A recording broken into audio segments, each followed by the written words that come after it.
Hey guys, my name is Paul Fernandez. I am the owner of Credit Medics 360, and today we're going to be talking about credit, everybody's favorite topic. So Paul, I have a question for you today. What is the quickest way to pay off all of your credit card debt? Great question, Gabby. Essentially, what you want to do is utilize the snowball effect. That is the quickest way to get rid of your credit card debt, and what that means is basically you're going to make minimum payments across all of your credit cards except the one that is closest to zero. Once that account is finished being paid off, you're going to go ahead and start working on the second one that is closest to zero and continuing to make the minimum payments across all the other cards. That is the fastest way, snowball effect. There's lots of information on the internet about how to utilize that, and that's 100% the best way. Many of my followers have asked me this particular question. If I want to purchase a home, where do I begin credit-wise? Great question, Gabby. And what I can tell you is that there's a ton of websites out there where you can obtain a credit score, but the one that's going to give you your FICO 2, 4, and 5, which is what the lender's going to use, is a website called myfico.com. It's myfico.com. That is going to give you the credit score that the lender's going to utilize without incurring an inquiry, okay? So Paul, my next question is, what can I do to improve my score in the shortest amount possible? Absolutely, great question, Gabby. And what I can tell you is that when it comes to a credit score, there's two sides of the equation. There's the negative information, and then there's the positive information. What you want to do is hire a specialist to go ahead and start disputing any negative information that you have on your credit report, collections, late payment, bankruptcies, whatever the case may be. That's the negative side of the equation. In terms of the positive, your accounts, you want to go ahead and allocate any of the extra assets you have aside from your closing costs and down payment to start knocking off the credit cards. You're going to get the most bang for your buck paying off your credit cards as opposed to your mortgage or your car in terms of your points going in increasing. Okay? So basically, when you do those things combined, it's not uncommon to see the score improve maybe 50 to 100 points within a short period of time. So Paul, my next question is, should I pay off all of my accounts before I go get a pre-approval, or should I wait for my mortgage expert to let me know what I need to do? That's a great question, Gabby. And the short answer to that is yes. Get all the guidance from the lender. He's going to guide you through the whole process in terms of your debt to income ratio, which accounts need to be paid off and whatnot.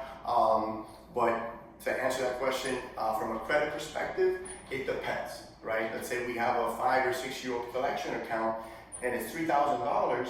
Paying off that account 5 years later, maybe you'll get 5 to 10 points back, but that's $3,000 that you could be allocating towards your closing costs. So because of that, essentially what you want to do is get your guidance from your mortgage lender 100%, no questions asked. Perfect. So Paul, I have a really tough question.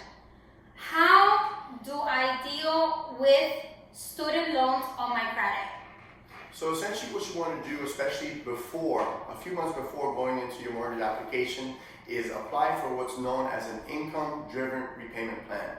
Essentially what you're going to do is you're going to apply the servicer of the loan with your taxes, your income documentation, and based on that information, there's instances where you could lower your monthly payment all the way down to zero, where you were paying maybe $400 or $500 a month just a few months prior to that. And that's going to help out with the whole scenario. Yes. So don't feel discouraged if you have student loans. Make sure you talk to my boy Paul to get that handled. Absolutely. One of the biggest questions and concerns that people have when they're going to buy a home is how long does a negative mark stay on my credit? Great question, Gabby. So essentially, the statute of limitations currently, and it's been this way for a long time, 7 years. It's in 7 years from the date of last activity.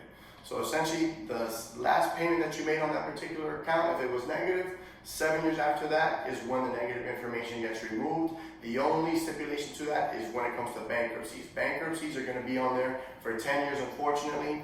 My job as a credit repair specialist is to minimize that 7 year time frame to maybe a few short months, 3 to 4 months. Okay, that's when we step in. So Paul, the last question that my followers wanted to know was, those hospital bills affect my chances of getting a home? Okay, great question. So when it comes to hospital bills, there's a common misconception.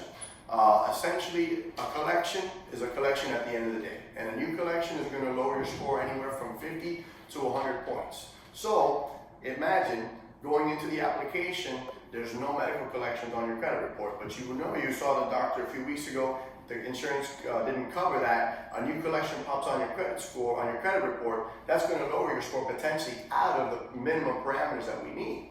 So essentially, the underwriter could say, hey, you know what, we need to take care of this debt prior to you getting a home loan.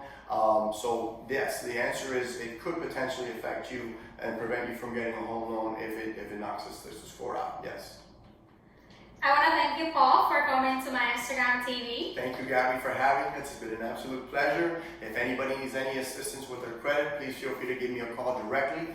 My number is 786-493-8054. And on that call, make sure that you mention that you saw this on Gabby's channel so we can go ahead and give you guys a free credit evaluation as well. Now that you know how important credit is, make sure you contact me or Paul to get that handle. Do not make a real estate move without consulting with me. Stay tuned for more content on my Instagram TV.